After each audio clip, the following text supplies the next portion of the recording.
My name is Agnes Oluoch, the chairperson of Kenya National Paralympic Sports for Persons with Disability.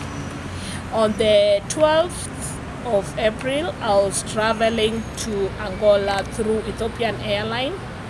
As I was traveling, I had put a remark on my ticket that I needed assistance. I was on a wheelchair. And I left with the plane I left the JKIA airport, Jomo Kenyatta International Airport, at 5:30 in the morning to go to Addis Ababa.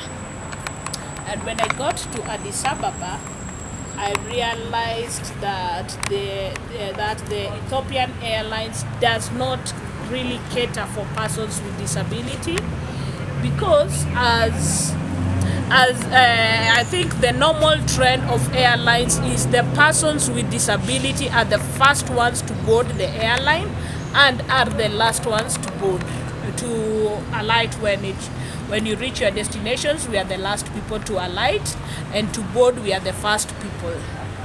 So I was caught by surprise that I was the last person to board the airline as I was going to Addis Ababa. And even getting to Addis Ababa, I realized they didn't have the cabin wheelchair, which they actually had to look for. When I told them I cannot walk from my seat, which was unfortunate. And being that I think they have been traveling with people with disability and they know our problems, sometimes it's very hard for someone to move from the chair to maybe the stairs. Secondly, as I was traveling, so I went there, but I saw that they really don't care for persons with disability. When I was coming back from Angola to get to Addis Ababa, I was so surprised that when the checkups were being done, I was being told to stand up. And when I told the lady that I cannot stand by myself, I cannot stand on the wheelchair, she really insisted that I must stand. So, and I even explained to her, and it's not something that she cannot see. Definitely she can see my status, but she ignored and said I had to stand. And she did not care whether people were holding me to stand so that she can do her checkups, which I also felt it was not right.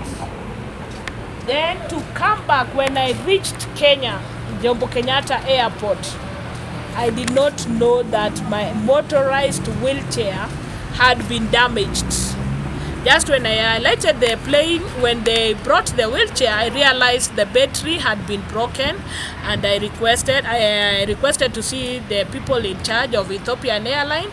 I was told they are not there, but I talked to the Kenya Airways people, who wrote for me a note and told me to take the note to their office in town. So when I took the letter to the head office, and I requested to see the manager, I was told they don't have a manager and there's no manager responsible, and there's also nobody responsible who would have listened to my case. So it's when I was told maybe if I can come back the following day. Imagine telling somebody on a wheelchair to come back the following day, yet this is something that they can see and they know how it takes to bring somebody with a wheelchair to town and back, just to come and find that there are no people in the office. So the second day I went again, I was told that the wheelchair, they called me and told me to come and pick my wheelchair, and they said they cannot get the battery, so there is nothing much they can do. If they cannot get the battery, they cannot replace the wheelchair. So I'm wondering, surely Ethiopian Airlines, what are you doing to us? It is like you hit someone's car, then you say you cannot even replace it, neither can you do anything. The wheelchair is my legs, and I can't do anything without the wheelchair.